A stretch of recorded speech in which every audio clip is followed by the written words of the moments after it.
Oh, poisson! Oh, ça sent, c'est un brochet, ça. À tous les coups, c'est un broc. Poisson! Oh, c'est gros. C'est quoi? Salut à toi, perche bien grasse, j'espère que tu vas bien. Comme tu le vois derrière moi, il y a un puits. Ça veut dire ce que ça veut dire, nous sommes aujourd'hui sur le lac de Biscarrosse, Parentis. Je continue mon voyage les amis et aujourd'hui l'objectif ça va être de faire de la perche. J'ai déjà pêché ce lac entre 4 et 6 fois, je sais plus exactement, et j'ai systématiquement pêché pour faire du gros brochet. Aujourd'hui on change complètement de stratégie, j'en profite du fait que je sois tout seul sur mon kayak pour me faire plaisir et donc l'idée ça va être de pêcher la perche un peu comme je le faisais avec le brochet en découpant les herbiers, en se mettant sur des zones shallow. Alors je n'ai pas d'éco-sondeur donc on va y aller uniquement au talent. Je connais quelques points donc notamment avec des grands bancs d'herbiers qui peuvent être très sympathiques. L'idée ça va être de mettre des leurres sur des têtes plombées, de faire des grands à-coups, de déchirer tout simplement les différents bancs d'herbiers. Donc pour ce faire j'ai 3 cannes, j'ai pris 2 cannes pour la perche, une canne spéciale pour la verticale que je vais mettre en 4 à 5 pouces et une canne pour le lancer ramené en 3-10 grammes que je ne vais équiper avec du 3 pouces maximum pour se mettre en confiance et notamment un petit peu aborder les zones de manière différente. Donc pour ce faire j'ai mis un Popeye 10 cm sur la canne verticale et j'ai mis un Urban Prey Curl du coup qui fait partie de la gamme Pro Freestyle, donc c'est des tout petits leurres et il est vraiment très très chouette, donc pour se mettre en confiance je pense que ça peut être pas mal. Donc pour commencer je vais tout simplement aller gratter les puits et on va voir un petit peu ce que ça donne. La canne verticale est en 45 centièmes au cas où, vu que je vais pêcher avec du 4 et du 5 pouces et qu'il y a énormément de densité de brochet, ça peut éventuellement limiter la casse. Je réduirai peut-être le diamètre du fluoro si je vois que c'est un peu trop compliqué. Allez, on se retrouve tout de suite. J'espère faire des grosses perchasses, ça serait vraiment très chouette. Allez, let's go les gars. Bon alors comme je disais les amis, regardez, j'ai mis un Popeye en 10 cm, je l'ai mis en coloris naturel parce que c'est un lac qui est quand même très très clair. Et comme je disais, je le mets en tête plombée pour vraiment déchirer les herbiers. Donc là on va commencer tout de suite. À ma droite il y a un puits. Et donc on va pêcher en vertical tout autour du puits, directement avec du 4 pouces pour essayer de voir si d'entrée de jeu il n'y aurait pas moyen de faire réagir une très belle perche. L'objectif aujourd'hui ce serait de faire une perche de plus de 40 cm. Pour ce faire j'ai entre 7 et 9 heures de pêche on va dire, en fonction du temps.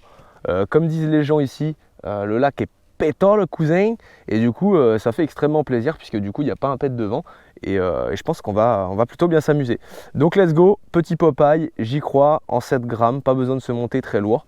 De toute façon il n'y a pas de vent comme je disais, il n'y a pas de courant parce qu'on est dans un lac et voilà, ça devrait être pas trop mal. Comme je vous disais là, je vais sortir la gamme des Urban Prey et je vais mettre un Urban Prey Curl comme vous le voyez mais en coloris naturel, un peu couleur des herbiers.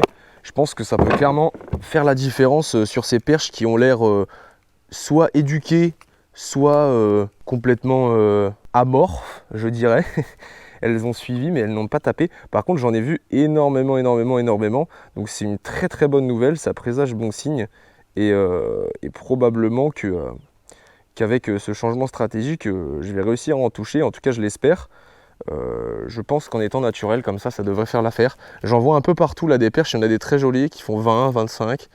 J'ai pas vu de 30 encore mais avec le nombre de perches qu'il y a, je pense qu'il devrait y en avoir. Donc allez les gars, petit changement stratégique, c'est parti. Juste sous le puits là, il va y avoir vraiment une grosse chasse, donc je vais balancer mon petit leurre. J'ai complètement raté. Ah oui, ça chasse à mort. Attendez, je vais m'approcher un peu. Et là, il y a sûrement de la très grosse perche qui chasse là-bas. Il faut que j'arrive à faire un lancer. Oh, j'avais une perche. Oh oui. Là, il y a l'air d'avoir beaucoup de monde auprès de ce puits. Ça chasse un peu partout. Je suis presque sûr que c'était un brochet que j'ai vu là. Donc je vais mettre le BBZ parce que j'ai quand même pris une canne à brochet au cas où les amis. Je vais faire un lancer là et ça chassait énormément juste au niveau du poteau qu'on voit en face. Je vais essayer de faire un lancer précis assez loin. C'est raté évidemment. Le contraire aurait été étonnant. Attendez, je relance. Là c'est vraiment bien lancé là. Oh oui, oh loupé. Oh ça tape. Oh oui, poisson. Oh, il y a un banc d'au moins 100 perches les amis, c'est incroyable. J'ai jamais vu ça. Première perche. Alors évidemment c'est la petite qui tape. Non c'est incroyable. Il y avait au moins 100 ou 200 perches. Truc de fou.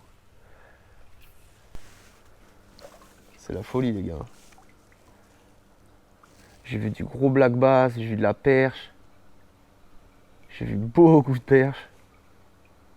J'ai même vu un broc là. Poisson, c'est pas trop mal. Non, c'est tout petit. Oh non, il y avait encore une perche de plus de 30 derrière qui suivait. Putain, c'est la folie. Ça fait 2 fois que ça m'arrive, les gars. Il y avait encore une perche de plus de 30 derrière. Alors peut-être que tout simplement, je vais devoir augmenter la taille de mon leurre pour être un peu plus sélectif et que les petites, elles puissent pas le prendre avant que la grosse les prise, tu vois. Et là, il y a clairement du poisson à faire sous ce puits là. Je pense que je peux y rester facilement 2 heures. Poisson. Non! Oh, c'était gros celle-là encore. Là, pour le coup, là, c'était pas mal. J'ai plein de touches. J'arrive pas à les sortir. Oh, il y a un gros black bass là. Oh là là là là. Oh les gars, c'est la folie là. Hein. Là, je suis tombé sur un spot là, les amis. Il y a quelques poissons. C'est pas des gros. Les gros, évidemment, ils tapent pas. Ce serait trop facile. Poisson. C'est pas si horrible, hein. Je fais quelques perches de 15-20 cm. Mais à chaque fois que je vois des grosses suivre, c'est pas elles qui prennent. Donc c'est un petit peu ennuyant, les amis. Après, on s'amuse, hein, j'ai envie de dire. On fait du poisson, c'est rigolo. Poisson. Celle-là, elle est pas trop mal. Ça, je pense qu'il y a un bon 20-25 là. Ouais. La plus grosse que j'ai faite jusqu'à présent. Une super perche là. Bon, alors ça reste, c'est pas un monstre hein, les amis, mais on augmente en taille petit à petit. Une perche qui est quand même largement correcte. On va la relâcher sans plus tarder. Hop. Et du coup j'en vois juste au bord là. Je vais lancer, regardez, je vais avoir plein de touches d'un coup là. Hop. Je crois qu'il y a un petit black bass qui suit là. C'est fou toutes les perches qu'il y a, c'est impressionnant. Étant donné du nombre de perches qui est assez fou là en fait, en termes de petites perches, je vais mettre un crank coloris hyper naturel en coloris perche du coup. Et l'objectif ça va être de déclencher les grosses perches qui je l'espère vont tout bonnement s'attaquer à cette petite proie qui va être tout à fait alléchante.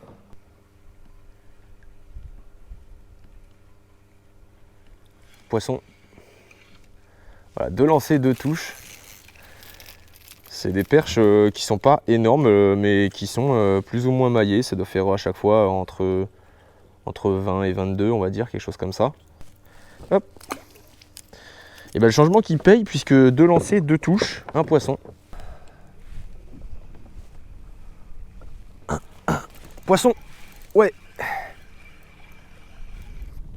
Alors ça doit être une belle perche là. Yes. Bon, elle est pas aussi grosse que je pensais, mais ça fait quand même plaisir. Non!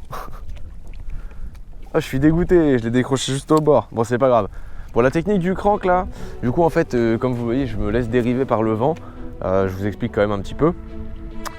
Parce que le vent en fait il longe la baie tout simplement. Et en fait cette baie là elle est remplie d'herbiers entre on va dire 3 et 4 mètres. J'ai sondé un petit peu, j'ai pas d'éco-sondeur mais j'ai fait ça au talent comme on dit.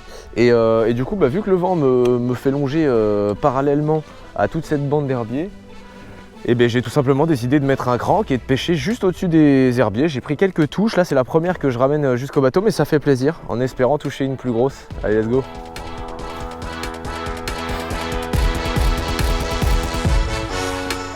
Oh poisson. Oh ça c'est un brochet ça, à tous les coups c'est un broc. Je vais pas ferrer les amis. Au cas où si c'est un broc pour pas me faire couper. En tout cas gros combat là. Hein.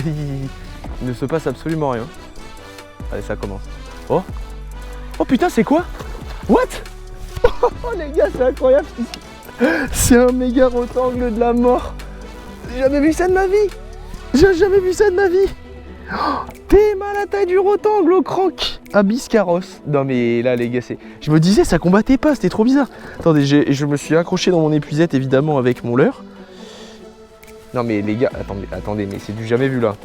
Non mais what the fuck. Un rotangle, il doit faire au moins plus de 40. Bon évidemment, comme d'habitude, j'ai fait de la merde. J'ai accroché tous mes hameçons dans mon épuisette. C'est insupportable. C'est insupportable. Allez, voilà, c'est bon. J'ai mon épuisette, je vais pouvoir mettre le gardon. Regardez la taille du rotangle, les gars. Non, what the fuck. J'ai jamais vu ça de ma vie, c'est un truc de ouf. T'es mal la taille du rotangle. Non mais... c'est aberrant là. C'est aberrant. Franchement, il fait plus de 40, il doit faire quasiment 45. Non mais... oh, Ikiru 35 là. Non mais je me suis dit putain, il a tapé quasiment direct.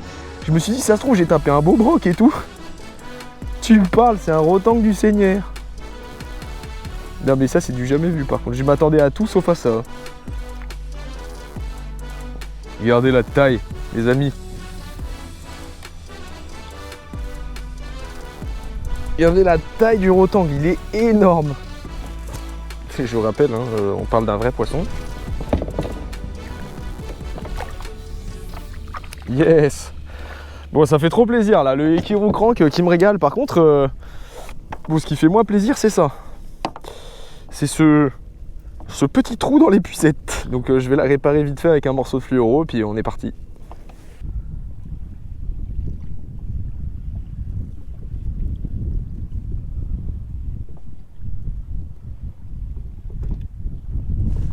Oh! Oh frère, le cendre énorme! Oh! Il y a un centre de 70 qui a suivi mon BBZ. What the fuck? Je crois que c'était un cendre, hein, je suis quasiment sûr.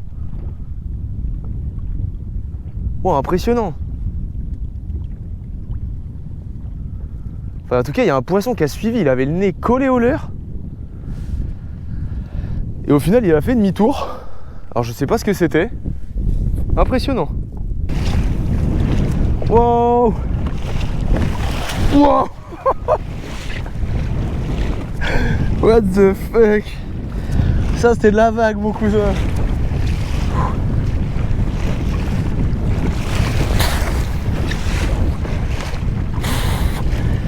Wow. Oh, j'ai pris la sauce encore là. Oh.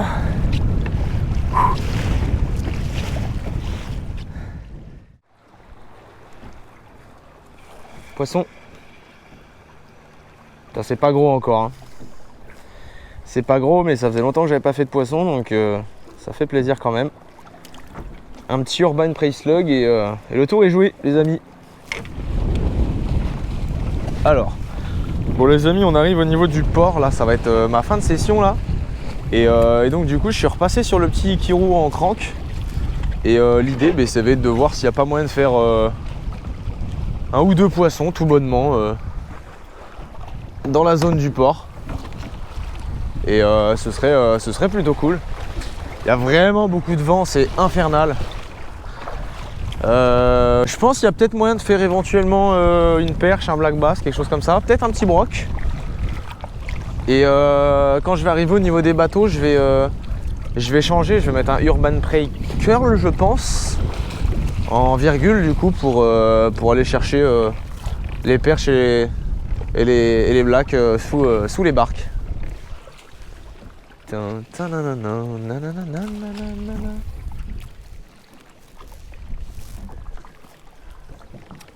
Oh! Poisson! Oh, c'est gros! C'est quoi? What the fuck? Oh putain, c'est une perche! Oh, la perche, elle est énorme! Oh, j'ai une masse à perche, les gars! Oh! Oh, la perche! Oh, elle est vraiment fat! Je me suis encore accroché l'épuisette dans la canne. Enfin, dans le leurre. punaise, putain, je suis un boulet. Bon, il y a vraiment il y a un beau morceau là, les gars. Je pense qu'il y a une 40 là. Mais vous savez quoi, je vais la mettre dans l'épuisette, même si je suis accroché dans le leurre. Waouh. Non, ça frotte. Ok, c'est bon. Oh ouais, elle est très très grosse, hein. Yes. Wouh. Let's go. Oh, elle est vraiment belle, putain, elle fait trop plaisir celle-là.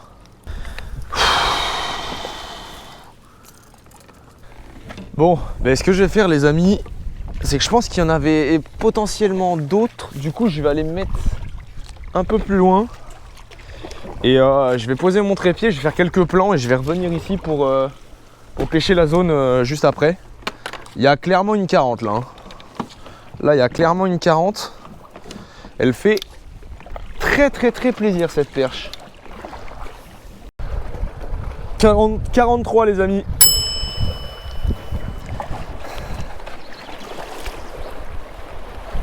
Bon bah 43 pour cette super perche. Je bats pas mon record de 1 cm, mais elle fait quand même plaisir, on va la relâcher. C'est un super poisson. C'est vraiment un poisson qui fait extrêmement plaisir. Allez. Elle est partie là-bas. Bon bien écoutez les amis, il est 21 h. Je pense que c'est le moment de se dire au revoir. Je suis au niveau du port. Donc je vous l'avais dit en début de session, l'objectif c'était de faire de la perche et l'objectif principal c'était de faire une perche de plus de 40. L'objectif a donc été accompli avec brio. Deuxième journée de ce road trip et pas des moindres puisque je fais déjà un objectif de rempli pour mon séjour. Donc ça fait extrêmement plaisir et j'espère que tu as passé un bon moment avec moi. En tout cas je me suis bien amusé, j'ai fait beaucoup de perches. J'ai fait cette espèce de rotangle de quasiment 45 cm sortie des fagots. Je m'y attendais pas du tout mais en tout cas j'ai passé un très bon moment. On se retrouve bientôt pour la suite des aventures. Ciao.